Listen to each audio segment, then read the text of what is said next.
Vladimir Putin has signed a decree increasing Russian troop numbers by 15%. I believe Putin sees this as a strategic move against the U.S. election. So I think this signals at least another year in the war. If Putin does wait, it looks like Biden can't get any sort of negotiations going. On the other end, if Trump does win, it puts the Putin puppet discussion back into play. Elon Musk had quite a week. If somebody's going to try to blackmail me with advertising, blackmail me with money, go fuck yourself. I think that Musk represents a lot of things that the institutions don't like. But I think that they're spouting off and kicking back against him because it's more of a witch hunt than anything else. So this isn't about anti-Semitic speech. But why is he getting involved in these things? You're sending rockets to the moon, putting chips in people's brains so their legs work again, invented the entire EV market. Why are you having these low-level, useless conversations? Why are you doing this? Hey everybody, welcome to the Blendr Report, where news meets rational thinking. I'm your host, Jonathan Harvey, and this is your co-host, Liam DeBoer. Liam, how you doing, bud? Fantastic, pal. How are you? Not bad. Honestly, I had a little too much caffeine today, so I'm trying to keep my shit together. There's too much in my system, so I don't know, everybody fucking strap in for today. First off, Putin is increasing troops. So Vladimir Putin has signed a decree increasing Russian troop numbers by 15%. This means that some 170,000 new troops will be added to the number of serving personnel in stages, bringing the total to 1.32 million. The Russian Defense Ministry said that the move was a response to, quote, growth of the joint armed forces of NATO near Russia's borders and threats associated with the special military operation, which is how Russia describes its war in Ukraine. Russia is also thought to have sustained heavy casualties in more than a year and a half of fighting in Ukraine, although it does not release internal figures. NATO has recently expanded to include Finland, which has a long border with Russia. Sweden has also applied to join, and the alliance says Ukraine can join, quote-unquote, when conditions are met, though it has given no time frame because Ukraine cannot join NATO while it is still at war with Russia. So what's your thoughts there? Two big things here. So I think Russia did this, first of all, to sort of send a warning shot or as a intimidation tactic to Ukraine going into the long winter. As you know, there's been a couple big wars that ended in Russia. You know, you look at Napoleon, you look at World War II, and you know that like the climate played a big factor there. Do not attack Russia in the winter. Right, exactly. So I think that this is a warning to Ukraine saying, hey, like we are here for the long haul. We're adding more troops, even though we don't need to. And I think some figures actually prove my point a little more. So if you look at the Russian army, they are now at 1.32 million active troops, or that's what they're getting to. And they have a reserve of 2 million, right? And then if you look at Ukraine, they've got an active troop member list of about 800,000 with a reserve of about 900,000. So if you do the math, Russia's effectively twice the size. And now if you look at resources, Russia spends about $86 billion a year on their military. Now, that's only 4% of their GDP. But if you look at Ukraine, they only spend about $46 billion. So again, Russia's about double in resources. However, that impact on the Ukrainian economy is closer to 20%. Not to mention, a lot of their ability to grow their GDP has been stifled by the war. But how much American GDP is going to Ukraine? So that was what I was going to say. So it's interesting right now, they are bolstered by international support. But this effectively proves that if they don't continue getting international support, they can't keep pace with Russia. So that's why I think this was sort of a warning sign to them to say, hey, like, you're up against a brick wall here. We're going to double down. We're going to grow our troops. We are twice the size with twice the resources, rather. And if you don't continue to get international support, you're going to lose, and you're going to lose very badly. So we all know, too, that putting troops on the ground from any other country, that's World War III. So there's kind of this weird, these weird unwritten rules, to this war where you can fight a proxy war, but you can't put anybody on the ground. So Putin knows that by doing this, he's going to continue depleting resources from the West, and he's already double the size of what Ukraine can manage. So I think he's just saying, hey, you better get ready for a very, very tough winter. Now, the other thing that I think he's trying to do here, I think he's sending a warning shot to the West. Here's why I think that. So a few weeks back, the West sort of signaled that they were ready for peace, right? Even though they stopped them from having peace a year and a half ago, now they're ready. And why do I say that? So the U.S. started talking about well, this is a war of attrition. It's the humane thing to do, and kind of rightfully so, knowing that the resources and the manpower is double in Russia. And there was also some Ukrainian military chiefs, generals, and such that were sort of towing the same line, like, "Hey, this is just we're sending kids into a meat grinder. We got to stop this. It's not working." So they started signaling, like, "Hey, maybe we'll look for peace."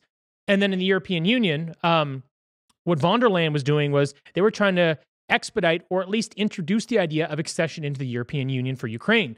Now, I know it's not NATO, but that's like a silver medal, right? They're saying, hey, you come on in here, and that kind of puts them outside of the reach of Russia. If you're part of the EU and you're at war with Russia, well, now you have the world coming after you. So I think that was their goal. If they could get these accession talks going and they could say, hey, the world needs peace here, and they started smearing Ukraine a little bit in terms of their ability to sort of manage the crisis as well at the same time. So that's what happened. But when they did that, they signaled that they wanted peace. And I don't know whether this was seen as a sign of weakness or like it might have just been like a major strategic error in a sense, because Putin took a couple of weeks with it. And now I think he's decided, like, I'm going to put my foot on the gas, because if he pushes back against these people, he knows that they cannot stop funding this war based on the math we just talked about before. And they're already starting to feel it. There's an energy crisis pretty much everywhere. Economies are suffering throughout the world, especially in the West. And now they've got this other war in the Middle East that could get out of control overnight. So he goes, if I keep pushing these people, it's not that big a deal for me, but it's really going to hurt the West. So I think this was also kind of a warning sign in that sense, where he goes, if I push down this line, this just tells everybody, like, hey, you've got another year-long war to fight. And one more thing, which you and I actually talked about before, was I believe Putin sees this as a strategic move against the US election. Now, I think there's arguments to be had on both sides. Who's going to benefit more? I think that Trump comes out ahead here because I think Biden looks weak. He spent hundreds of billions of dollars and couldn't get the job done. And the country's still suffering, and they still have to continue funding Ukraine, which is driving a wedge between the country. So some people might argue, well, why not keep Biden in power? He's fucking everything up. Here's the thing. When you're looking at countries that are not allied with the United States, they don't care who's in power. What they care about is driving the largest wedge within the country possible to keep them at odds with each other. And I think we all know if Trump wins the election, that's going to drive the biggest, it will cause potentially a civil war. So I think that Putin is doing this, basically signaling, hey, Ukraine, you're in for a tough winter. Hey, the West, you also better strap in. And whatever is happening with your elections and all that other stuff, I'm going to be here to continue causing shit until that's over. So I think this signals at least another year in the war.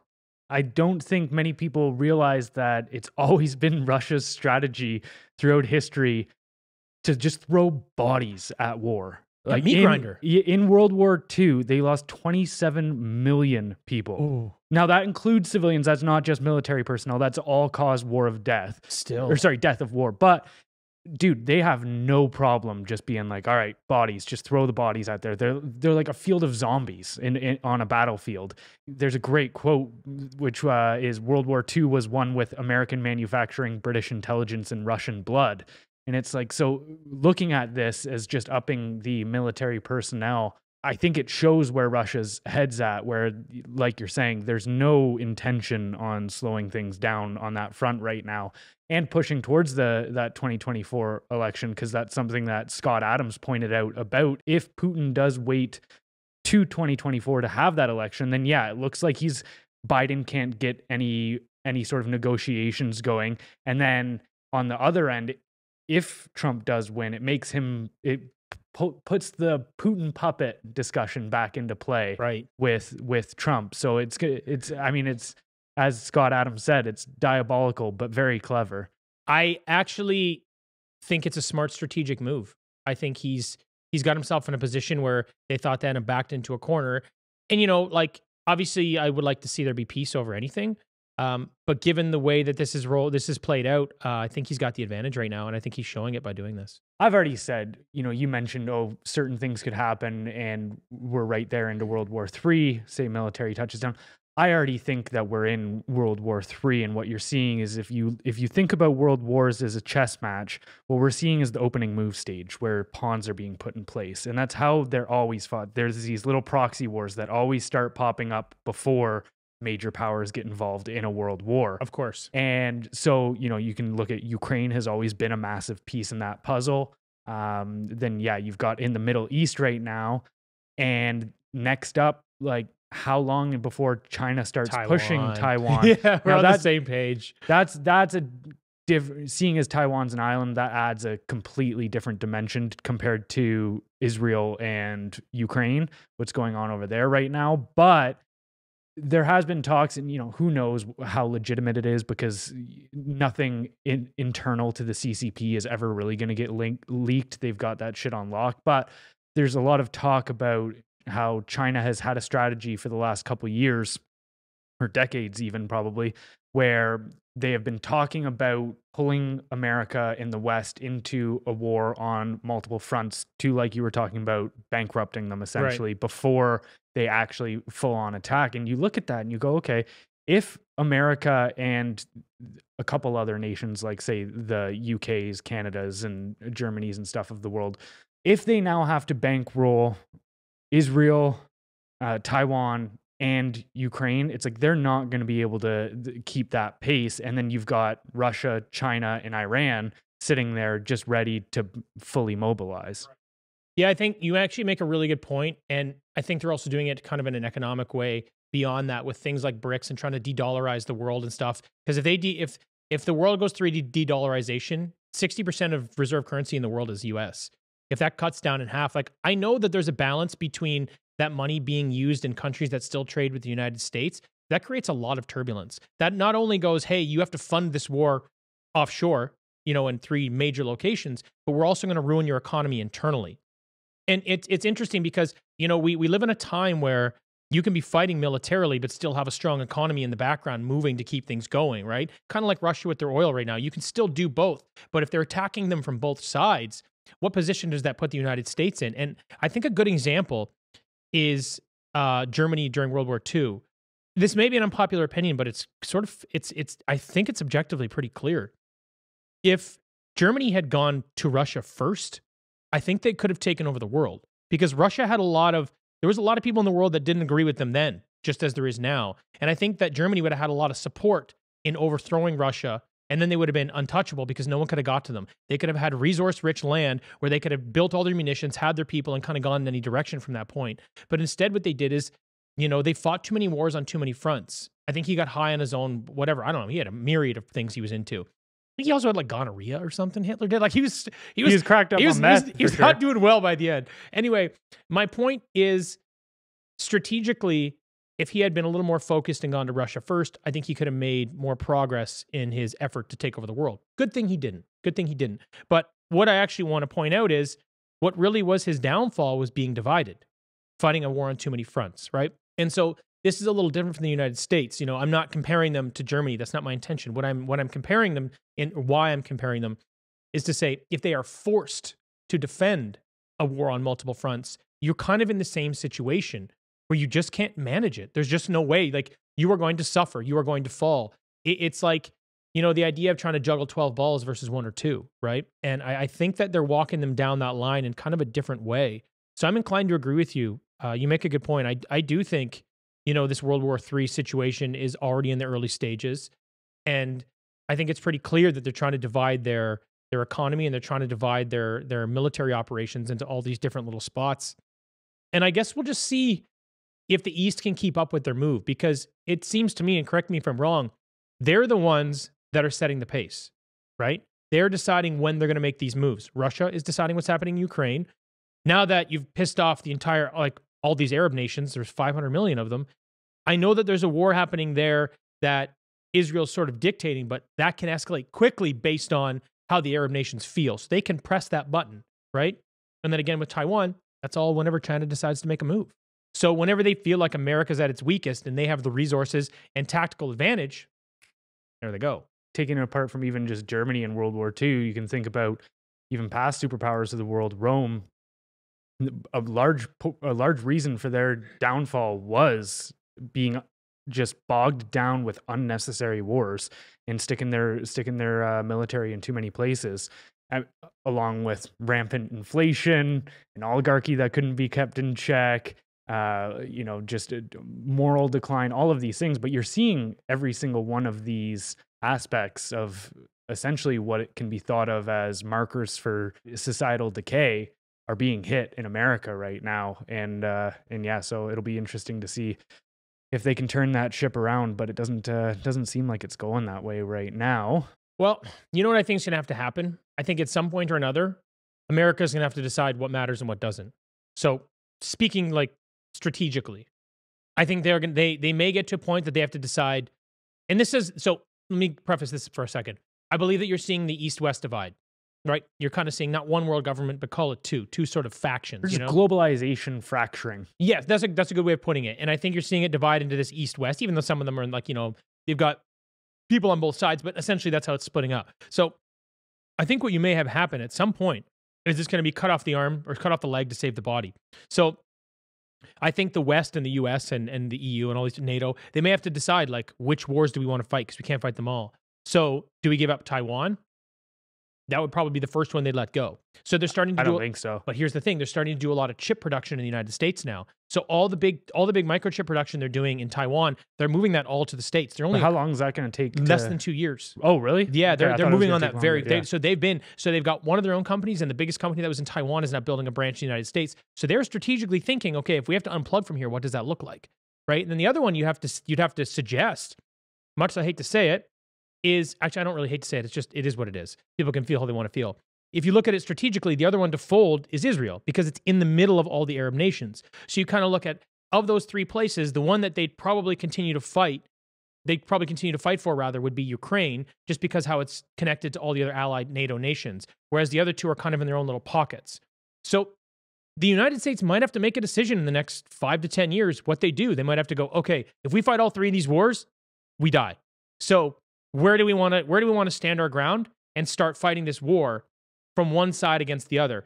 And they may have to let Taiwan go. They may have to let Israel go. I have a hard time believing those would be the first ones to go just because I look at them as essentially strategic landing points for if you want to invade a certain region. So let's say America wants to go to war and put their own military personnel in the Middle East. Well, Israel is your front door, your landing zone, essentially, where you can safely beach, unload your military, and then bring them into those nations. Same thing with, you could look at South Korea as very similar for that, where that's kind of their entry point into the South Pacific. And then Ukraine almost seems less necessary on that front because you've got all of these other NATO nations that you're like, okay, I could hop in there, essentially use them as my landing point. But I don't disagree with you. I think you've got Japan, you've got South Korea, you've got some allies on that side. They could all be in serious jeopardy. They might be, who knows? I think it's just a matter of like, when they put on pressure, what can you do to stop them? That's how I'm looking at it. Not in terms of strategically, but if they're bullying you, where are you going to win? Where are you going to lose? If you look at Israel, you're looking at all those Arab nations surrounding them. You think about that from a squeeze point. If they apply pressure, how do you stop all of them? You can see it being easy enough to sort of lose that battle. 6-day war, baby, run it back. Well, you could see it being hard to defend yourself there, right? Just in terms of getting resources there, getting anything in there, they could be blasting you from all sides because you're flying into basically your own little island that I know it's not an island, but what I mean is like your own allied location that's surrounded. Taiwan's kind of similar. Like the thing is, because it's small and it's just an island, that makes it a very dangerous target, right? Because you can put some things there, but at the end of the day, it can kind of be blown off the map on its own. Obviously, you don't want to see it go to that point, but you think about it like from actually having to fight someone from there, are they going to let you in? How much trouble are you going to have just getting resources to that location? So that's kind of the way I see it, not in terms of what they would like, but where they might be forced to go. That's what I'm saying. And I think if you saw them sort of give up on Taiwan, and if they couldn't manage to keep Israel, if it really got to this point, do they really want to lose all three and let Ukraine go too? Like, I don't know. I don't know. Like, I'm not sure what that looks like for them. Maybe they do, maybe they don't. But either way, like you said, these are pawns in a much bigger game. It'll be interesting to see how it plays out because, historically, the nations that do best in militarily are the ones that are easily adaptable and flexible, that can essentially just react competently to the scenarios that arise it's very rare in history that a superpower can just say, okay, this is our next couple years strategy for this war. It's like the amount of variables in any one of these scenarios is just, you can't even compute. Oh yeah, I want to be very clear. This is a theory. Like, I just put it out there. And this is something that I talk about with people because it's so easy. They think back to history, whether it be World War II or one or any of these points, and they're like, oh man, it must have been crazy to be alive in that time. And then I just try to get it in their head. It's like, you realize that you're living in just, if not more of an insane period than those periods. Oh yeah. The only thing is your everyday life is easier. Yeah. That's the only difference. So I think that's what they equate. They're like, well, we have running water and toilets and heat, so everything's fine. Like, no, on the outside, it's more fucked up than it was before. Wild. All right. Well, let's move on here to the next topic for the week. So we've got a new development with Donald Trump in January 6th. So a U.S. federal appeals court has ruled that Donald Trump can be sued in civil court for his role in inciting the January 6th Capitol riot. This is a significant blow to Trump, who had previously claimed that he was immune from lawsuits related to his actions as president. The court found that Trump was not acting in his official capacity as president when he told the crowd to quote-unquote fight like hell. The decision emphasizes the campaigning for re-election is not an official presidential act and opens the door for further lawsuits. While the ruling doesn't determine Trump's liability, it allows lawsuits to proceed and sets a precedent for future lawsuits against Trump related to his role in the riot. Trump is likely to appeal the decision to the Supreme Court. However, the unanimous ruling in favor of the plaintiffs is a strong indication that Trump may be held liable for his actions. What's that get you thinking? I'm actually really surprised that they did this because on January 6th, he was still the sitting president for another 2 weeks because Inauguration Day is January 20th, 2021. So I'm actually a little surprised. I wouldn't, even though they're saying, hey, it was a unanimous decision, this will get upheld. I wouldn't be at all surprised, to use that word a lot, if this gets flipped on appeal. I really think so. But that then kind of brings you to your next bigger question of why. The problem with this particular election we're seeing is it hasn't really become about merit, which is normal, I guess, for elections these days. It also hasn't become about just smearing the other candidate because he cheated on his wife. It's become about weaponizing the DOJ and the judicial system to try to put your opponent behind bars. You got Trump on like 91 charges on 4 criminal cases. But that Biden doesn't have his hands clean either. He's got the bribery scandal, which is honestly getting worse every day. And I think that they're going to impeach him. Some people are saying it's a waste of time, but it just maybe it is. But again, it's the same misdirection that I think is happening with Trump because we know that 99% of those charges are kind of crap. The other thing you have with Biden is his literal gunslinging crackhead son. Like you can't get away from that. So this has just become about who can try to put the other guy behind bars. The reason this is a big problem, the reason why I think this is an issue, when you're weaponizing the FBI, the CIA, the DOJ, the DHS, fucking you name it, everybody, NSA, just throw them all in there. You're really signifying to the people that the facade of democracy or a constitutional republic, which is essentially the same in that you can participate in the elections and you can vote. So call them the same for argument's sake. What you're saying when you're using these organizations against your opponent when you're a sitting president, you're saying that this is not a democracy. Because when you weaponize these powers against another candidate, it's an authoritarian regime. This is totalitarian tactics. That's what this is. And I think that highlights a really big problem because in America and in Canada and the West, we believe we live in a democracy. And I think every day that belief is eroding because of things like this. And to take it a step further, these same organizations, all the 3-letter words, they're also acting on their own accord. And why that's a big problem for me. For example, the FBI against Trump when he was a sitting president. So for me, that's treasonous. You have an organization that's part of the state that's working against a sitting president to try to get him out to get someone else in. That's what that is. That's fucking treason. That's pretty much the definition. So I see this and I go, this is a pretty big problem. But what that also signals is that not only is this maybe an authoritarian regime, it's an oligarchy run by military elite and the wealthy. That's what this is. This is a facade. And I think the more they continue to do these things, the less the country is going to have any real belief in the system. And I think the more volatile their society becomes as a result. So I think this gets turned over. But again, it just further highlights the trouble that I think they're in politically. I think to build on your point about the democracy bit, it is hilarious seeing news anchors just admit that they do not appreciate the values of democracy right now, because you'll see them talk about third-party candidates, whether it be the RFKs of the world or whatever, and they'll say, don't vote for those people right now because we need to stand for democracy and we cannot let Donald Trump get into power. Therefore, you need to vote for this person. And you're like, you're now saying that to save democracy, we need to dispense with the ideals of democracy, which is you get to vote for who you want to vote for. I get to vote for whoever I want to vote for. And we participate in this society equally after that. It doesn't matter. But then you just see these people on the news now that are just, don't vote for whoever you want to vote for. You have to vote for our guy. Because democracy is at risk. That, bro, it's such... You see the double standard that they're putting out there constantly, because, okay, even if you want to say that Donald Trump incited January 6th and that was outside of his presidential capacity at the time, cool. I'm okay with that. But then now let's apply that exact same standard to every single politician that was cheering on BLM riots as they were burning down streets. That was objectively a more violent and destructive protest than January 6th. And there was countless politicians that were telling people to take to the streets, to speak to that power and all this kind of stuff. So, all right, are those people acting in their official capacity? Because let's apply that same standard then. I agree with that. I think it's interesting.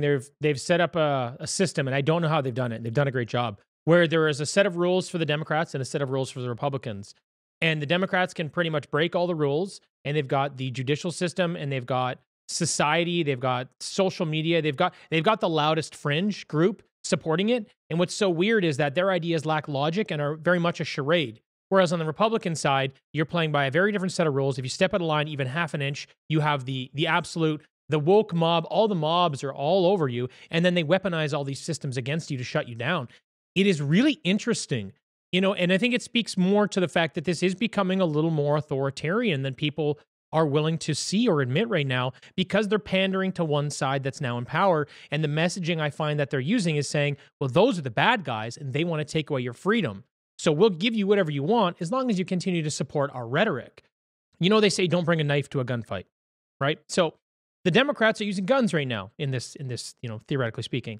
So when the Republicans get back into power, are they going to use a knife, or are they going to pick up a gun themselves and then create another one of these two-way systems where it's like, hey, we can do all this stuff, but you can't? Because as much as I do not like where the world is at today, if they continue using the same practices, how does this come to an end?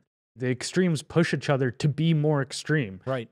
A lot of people will point out to me, okay, why don't you talk more about Donald Trump on social media and stuff, poking holes? Because I'm no fan of Trump, but to me, he doesn't have the institutional power that the DNC does, or these apparatuses like the World Economic Forum and stuff.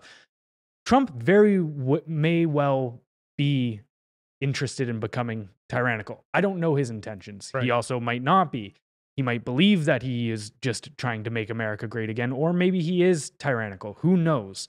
But he doesn't have these institutions like the FBI, the NSA, the CIA, all of these things doing his bidding, which makes him infinitely less destructive. Yeah, of course. He could be just as dangerous in intention, but he doesn't have the ability to pull it off like this other sector and these other authoritarians do. Yeah, to kind of go back to my point, he's the guy with the knife. Yeah.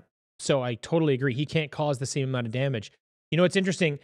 I'm not a fan of Trump either, but I feel like either him or RFK are really your only two options on sort of correcting course here. But I think that's why they're Vivek. Yeah, well, Vivek, I like Ramaswamy, but I think he's way too young to get enough of the voter base. Yeah. I think if he sticks with it, I think he will eventually be president, but I think it will take him, it could be another 20 years. Maybe not, but you know what I mean? So I think your only two options right now really are Trump or RFK Jr. But I think that's why you're seeing a barrage either from the DOJ or the media on both of them, because, you know, they can't win. That's the view of the DNC. They need to hang on to power. But I think even if Trump does get found guilty, I don't think that it's going to stop them. I mean, there's a guy right now who's a strategist for the Bush administration in 2004. And he came out recently and goes, I think that Trump is going to get convicted and he is going to be guilty of at least one of the myriad of 91 or so, charges. But he goes, I think it'll happen in July 2024 after the Republican National Convention. And what'll be interesting is you'll have a presidential candidate with a criminal record. And he goes, it's really going to be an interesting thing because you're probably going to lose a lot of moderates and anybody on the fence because he's been criminally. I mean, they're basically going to what his photos are going to look like. Well, it could be the mugshot thing all over again, but either way, he's got a lot of support, so it still might go. It might go the opposite direction, and he might get more votes. It's hard to say really what happens, but it's going to be a really interesting landscape if that's how it actually plays out. We'll see. What they were originally trying to get him on criminal charges for was very serious, say international collusion with Russia and all this kind of stuff. And then now, after 2 or 3 years of just tossing every accusation they can against him and coming up short, now you see them, what's the smoking gun they have, that he thought his or said his real estate was worth more than it actually was. You're like, okay, so that's where we've gotten to. He was instilled by Putin, the world's most feared dictator, all of this stuff. That was the original claim, and now we've worked all our way down to he tried to he overvalued his real estate to get money. He only paid his loans. So I don't know, man. But I mean, I think that goes back to just sort of circle back on the whole point.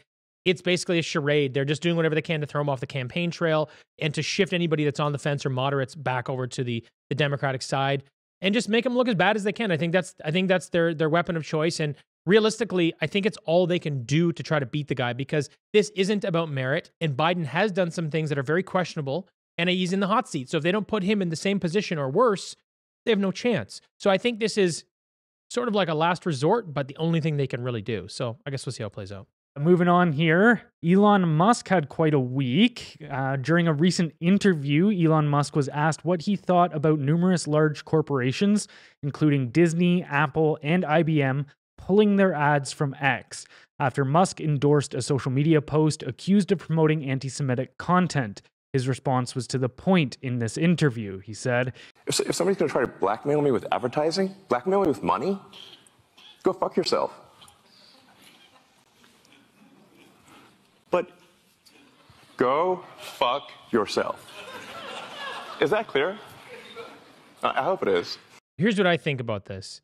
I think that Musk represents a lot of things that the institutions don't like. He represents the American dream at a time when Americans and Canadians can't afford to put a roof over their head. He represents free speech and censorship, like a lack of censorship, which is great, which, it's one of the biggest things they're fighting against. He represents that you can get out from under the democratic, woke, ideological umbrella of having to call everybody a plural and still be okay. You can't cancel me. And I think one of the big reasons why is because he's too important. He does too much for society. Like objectively, he does. He does too much for these corporations. They're all using his rockets. They need him. But I think that they're spouting off and kicking back against him because it's more of a witch hunt than anything else. And, if you look at kind of the figures here on what's happening with Twitter, they're saying, oh, it's because he's being anti-Semitic. Well, if you spend, there's a report, I forget exactly where it's from, but I know the statistics. So you might have to, someone could reference this. It's fine. If you spend 30 minutes a day on TikTok, you're 17% more likely to be pro-Palestine and anti-Semitic. That's the statistic. The other thing is they're saying, well, anti-Semitic speech went up 919% on Twitter. That's what they said. Except that 2 years ago, a Jewish support group said that anti-Semitic speech went up 912% on TikTok. Okay. And now they're saying that there is 80% of the anti-Semitic conversations and videos that go up on TikTok don't even get pulled down. So the reality here is TikTok and Instagram and these other social media companies are participating in as much or more than he is. So this isn't about the and all these corporations continue to market and advertise on these platforms. So this isn't about anti-Semitic speech. It's about trying to shut this guy down because he represents too many things to the world that you can actually overcome all of the stuff that they're trying to put in front of us in life these days. Like I say, censorship or whatever. Yeah, well, to that point, just censorship was where I was going to go with that, where if X or Twitter is the only major platform that will not engage in government censorship, it's essentially the last platform now that isn't taking notes directly from the FBI Right. and CIA and all of this kind of stuff. So I look at it as it's an attack on that. It's an attack on it's not even necessarily that he is a symbol for certain things. It's just they feel like they've lost a piece of their machinery. I agree, but they have to go at him to try to shut it down. That's true. That's their conduit. That's why I think they're after him. And like when you look at the figures, they're like, you know, they said he would lose $75 million in advertising. Okay, well, for starters, 90% of that advertising is going to be replaced with other advertising. So he might lose 10% of it. Also, when you're trying to play a game of financial chicken with the biggest rooster in the fucking pen, what you're going to get slapped around. The guy's worth $220 billion. You can't strong arm him financially. So again, this just really signals that it's a witch hunt against the guy. And we've seen it ever since he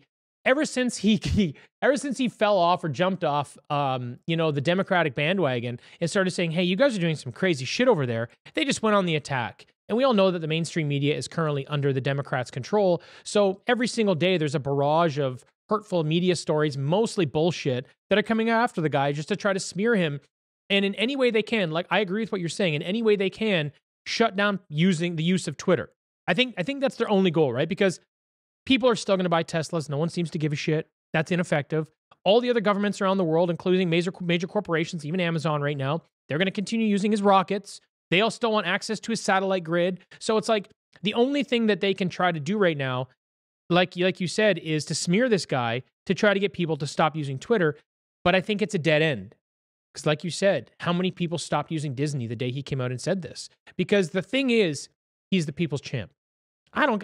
People don't like him, but I love the guy. I think he's done so much for the world. And I think the people that don't like him, I think they are actually becoming a much smaller minority over time because he does represent a more free way of life that a lot of us are sort of working towards having again in our lives. So, I mean, I'm all for the guy. And, I guess I would finish off by saying this. Elon Musk has contributed more to society than maybe anyone in history. He's in the conversation, maybe not definitely this century, but I think you have to have the conversation about history. That's his role.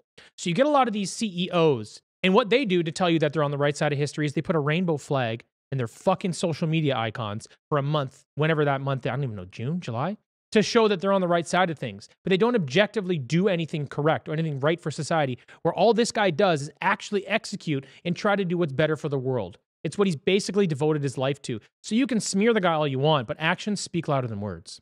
I like Musk because he is extremely principled, and when you listen to him, you do get a sense that you are hearing his actual opinions. He's telling you what he believes is true, not what he thinks you want to hear. Right. I get weirded out by, he does seem a little bit transhumanist in a sense with trying to push towards the whole Neuralink stuff and his relationships in China with essentially being totally okay with the Uyghur Muslim camps going on there. A lot of his renewable stuff has to come through those forced labor camps essentially. For sure. But I give him credit too as on the fact that if you're operating at that scale of society, there's no way to not essentially become part of that apparatus and have to deal with it. It's kind of like, you ever watch The Good Place? No. Oh, okay. It's just this silly show that I watched before I go to bed. It's really good though.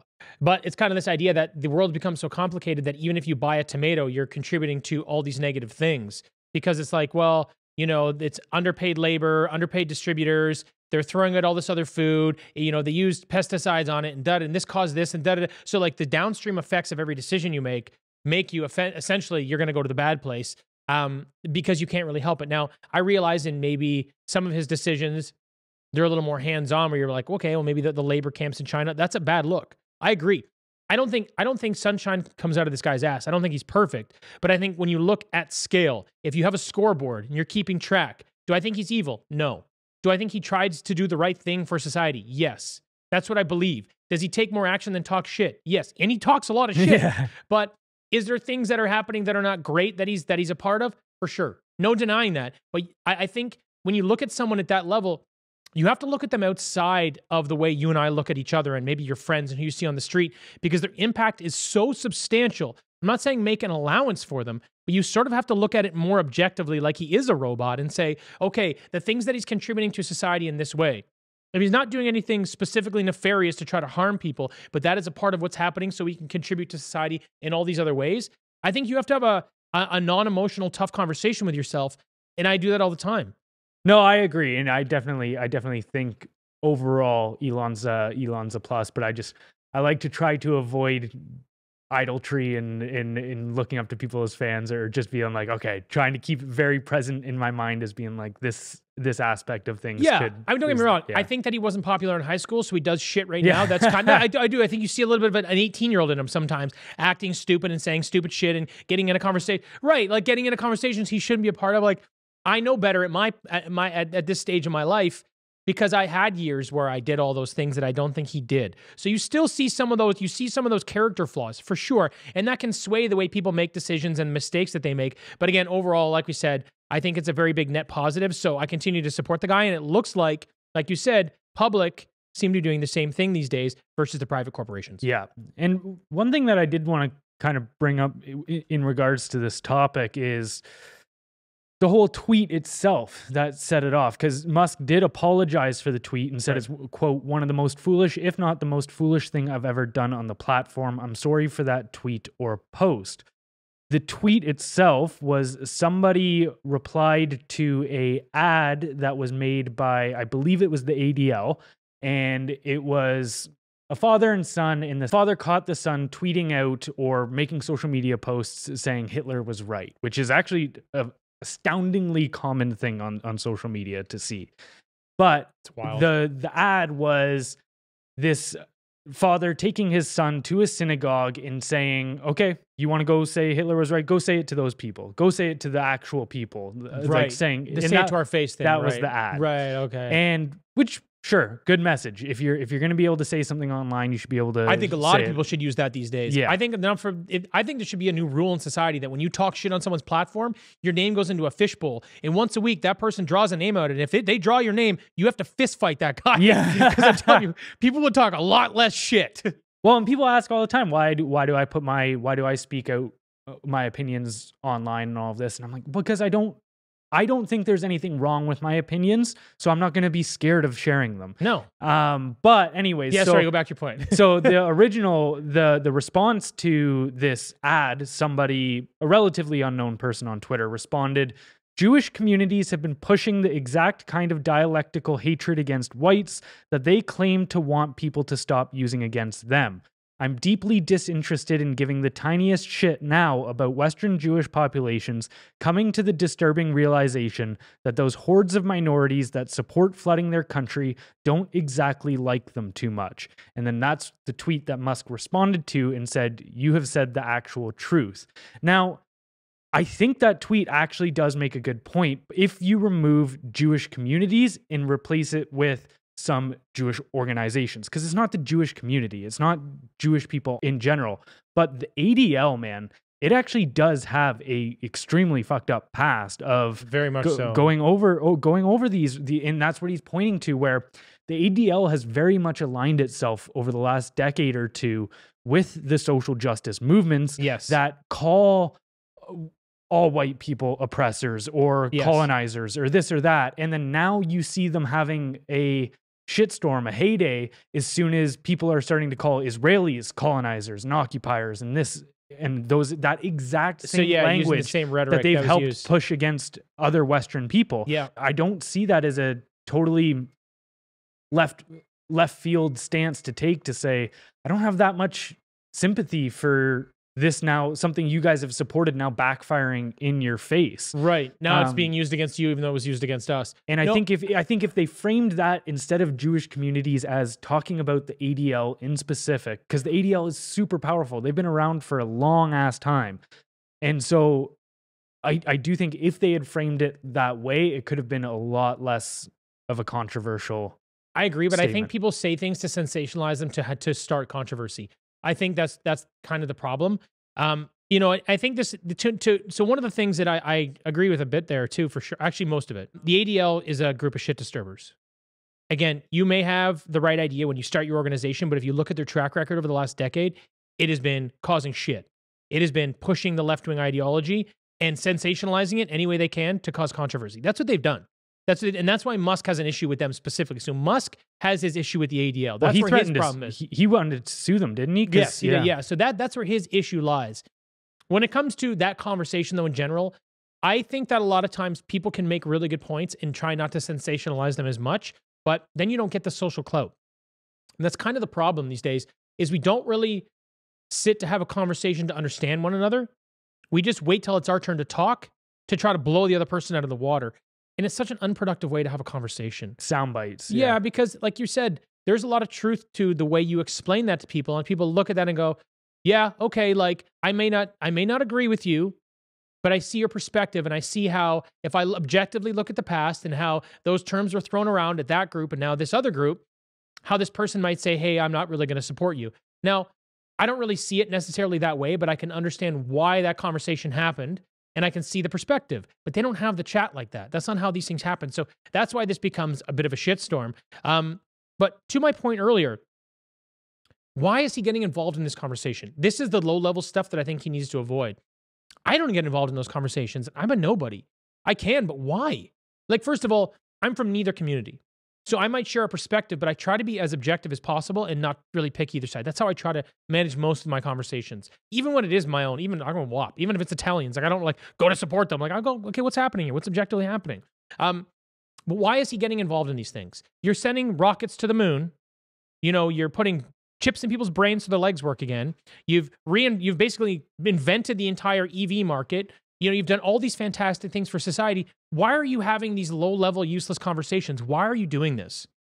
See, I don't know if I see it as a low-level, useless conversation, though, because here's the thing is that while I point out there's right criticisms you can make against some of those organizations like the ADL, on the other side of things, and maybe he contributed to this in a negative way, dude, I actually do think anti-Semitism is going through the roof these days. And even I see it, and I try to shut it down every time it comes my way with, so for instance, there's a very popular conspiracy that communism is a Jewish conspiracy. And I talk a lot of shit about communism and Marxism. And so that naturally will attract some of those people that, that believe, okay, I don't like communism. And then they will say, okay, and it's also this Jewish conspiracy. Right. And I've gone through great lengths to try to debunk those things because that was the exact narrative that was the seed that started the Holocaust in the 1940s was Jewish conspiracy of creating. But I do think it's important there, though, as well to say, okay, here are justifiable criticisms of certain things like the ADL, who one thing that I found extremely interesting while researching them a little bit over the last week was they've kept files on 950 groups of all different political and religious stripes, and they also have kept records of any Arab American who has anti-Israel leanings. So like creating dossiers on just everyday citizens, even if they did something as little as sending a letter to a newspaper, they all of a sudden created a, saying, I don't appreciate your Israel stance.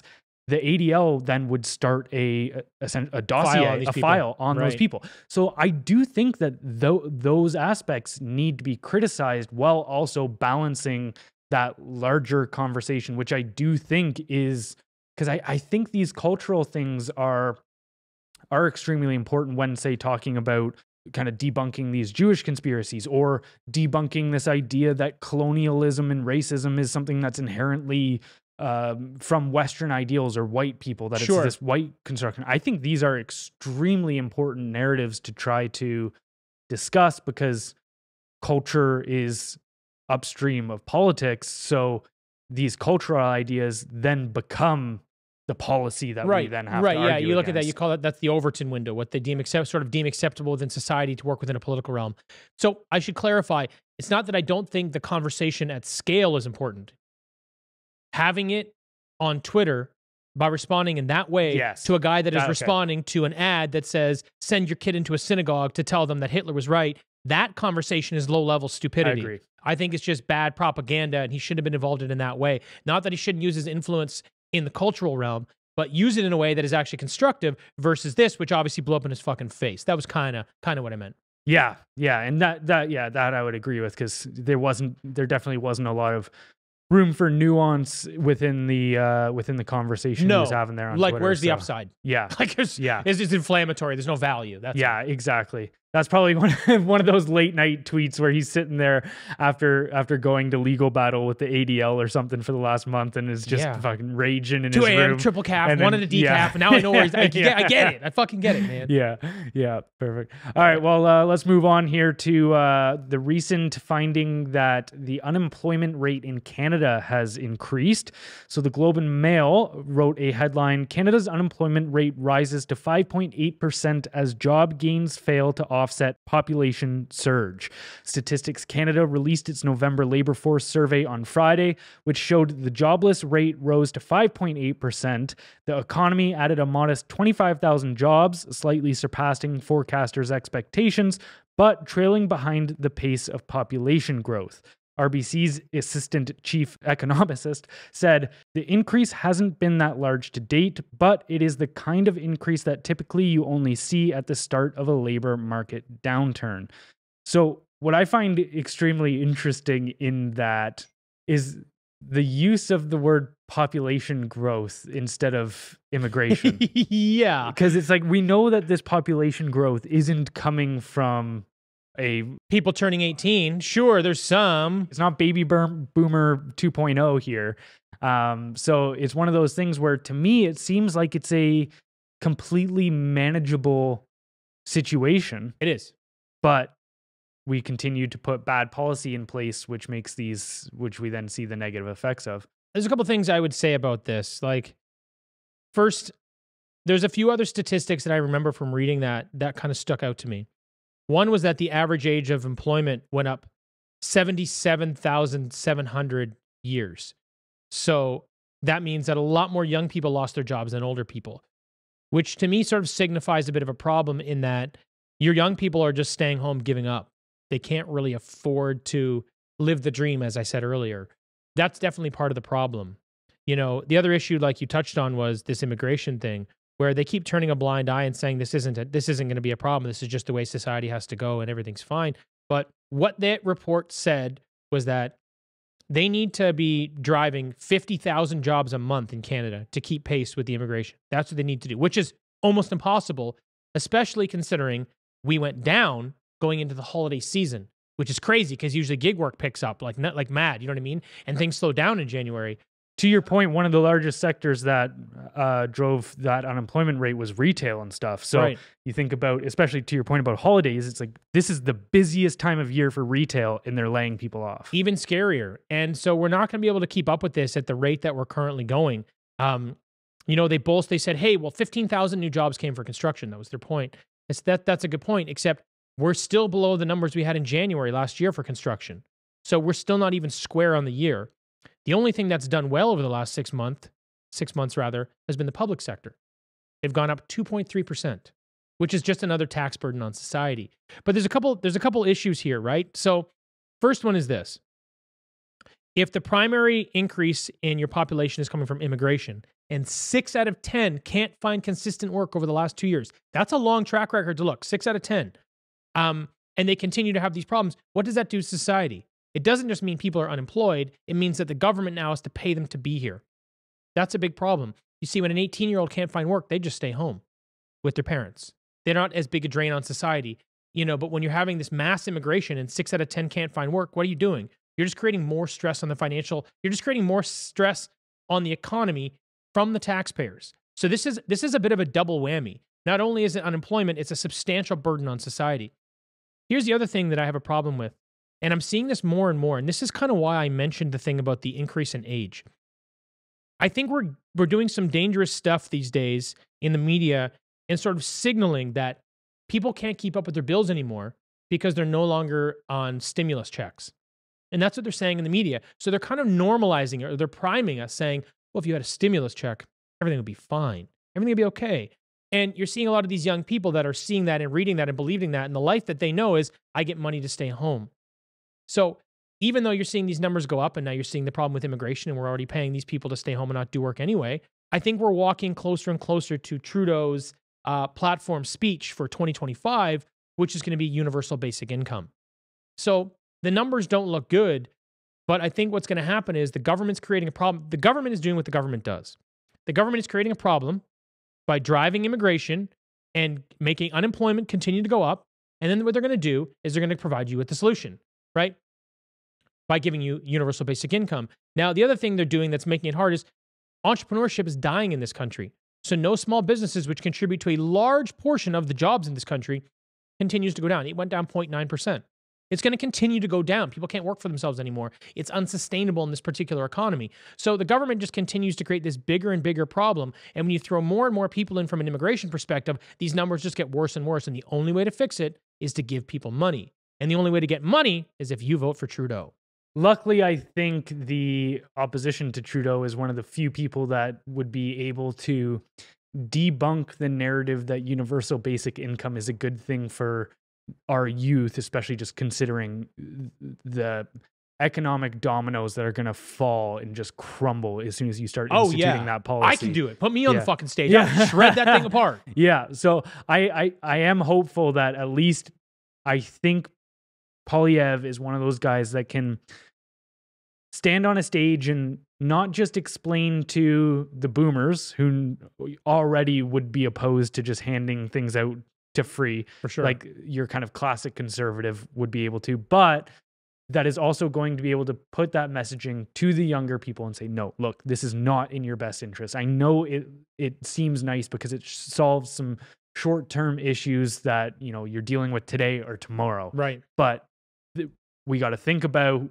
the economy 5, 10, 20 years from now. Sure. And further driving unemployment and all of this kind of stuff. It's great to see Rogan starting to change his tune on it, because Rogan was a big fan of UBI for the longest time until he saw the effect that stimulus checks had during COVID. Right. And I saw it as well, man, where like, so for instance, I went on CERB for a couple months throughout the pandemic, and it felt like a hit to my pride at the start. I didn't even want to take it, but then I used it to learn videography stuff. I was like, okay, I'm going to leave the industry I'm in because fuck, this thing's going to shit, hospitality. Yeah. So I was like, I'm not managing restaurants anymore. This is a done game.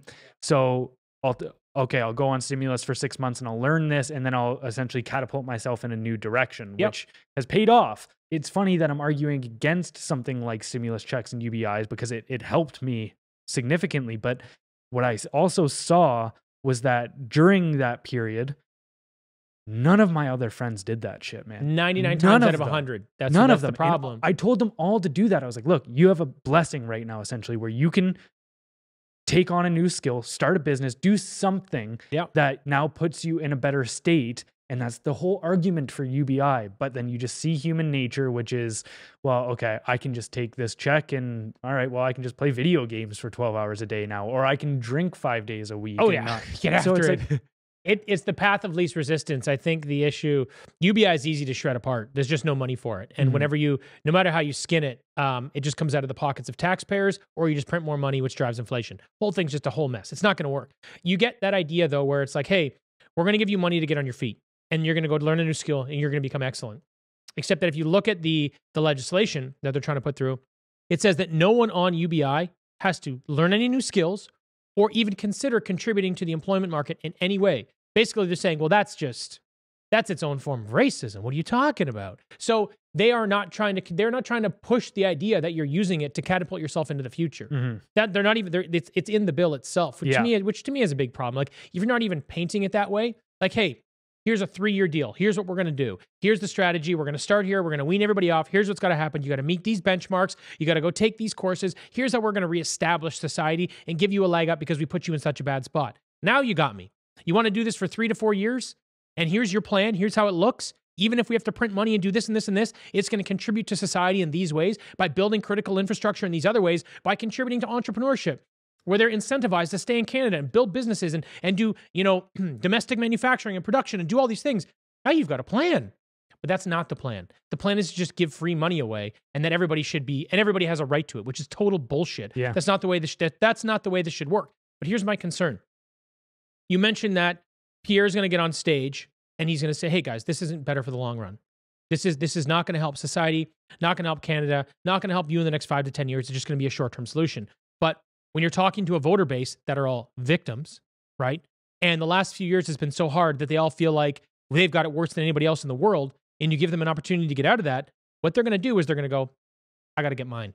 Fuck these guys. I'm going to vote for it so that I can get enough money, and then whatever happens behind me, we'll deal with that then. I think that we're breeding those type of thinkers.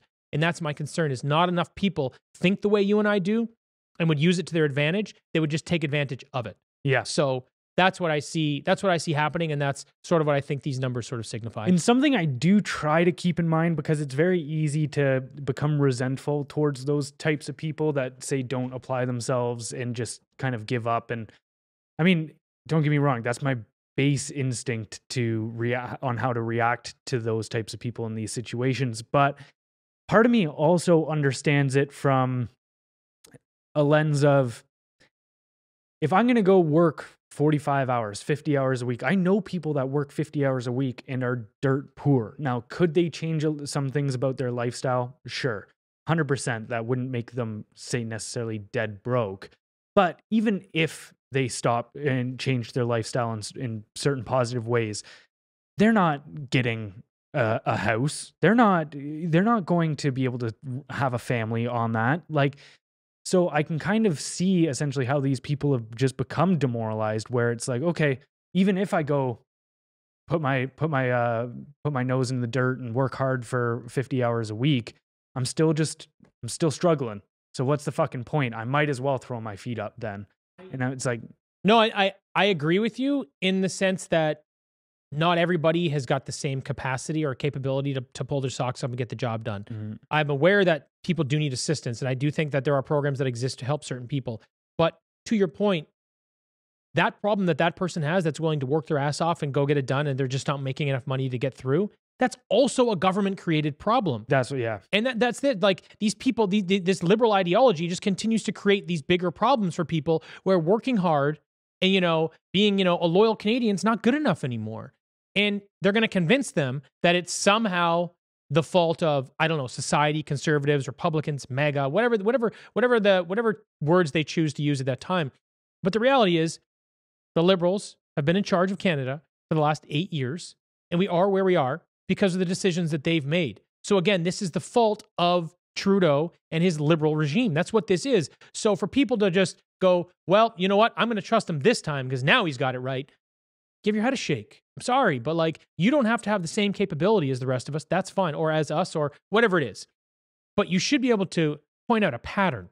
Everything this guy has done since he's gotten into power has just made this country worse. And this the cherry on top. So my wife and I talk about, staying here in Canada now, having a family, being around our parents as they're getting older, and that's all great. But if Trudeau gets into power again and implements this universal basic income, everything else that was on the table as to why we would stay here doesn't matter anymore. We have to go. That's how much we feel like if he gets elected again and implements this system, how bad the country's going to be. That was kind of a broken sentence, but you know what I mean. When I was talking about people being demoralized and understanding how they can't go into work, or why they don't want to go into work, because they don't feel like there's even any upside to it. Again, I totally agree that is a government-created issue in the first place. I mean, even just the fact that the average person, if you have a salary of $55,000, you're essentially paying 42% in taxes off the hop. Like, it's like, this isn't sustainable. And for what? Exactly. Ugh. So I can get why these people just become defeated, but I don't think it's a good mentality. I don't think people should have it. They should choose the alternative, where what you're saying about the victim mindset. You should have the victor mindset. You should be able to look at a set of circumstances and go, all right, I need to do X, Y, Z in order to overcome this obstacle. That's the only mindset that is worth having. Yeah. But I do fear that we're going to just see these people that haven't taken on that mindset of personal responsibility to just, look to that government to solve more problems for them. And I mean, hopefully that's not the case. It does seem to be looking like more people are losing faith in the government, even in Canada here. So, I mean, that's always a positive. My hope is that less than 51% feel that way. Yeah. That's it. That's where I'm at right now, man. I'm like, all right, well, as long as just over half of us feel this way, maybe we'll be okay. All right. Well, anything else to add? No, that's it for me, brother. Please like, subscribe, leave us a comment if you like what we're putting down, and then also subscribe to our newsletter. You can find it at blendrnews.com. That's BLENDR news.com is the only way I can get the website and all the social handles. The newsletter goes out 6 days a week. Takes a lot of time and effort, but it's a little more about what we're doing here. You know, a few more topics, a few more ideas, you know, just kind of what's going on in the world. So I'd love to have you there. All right. Bye, everybody.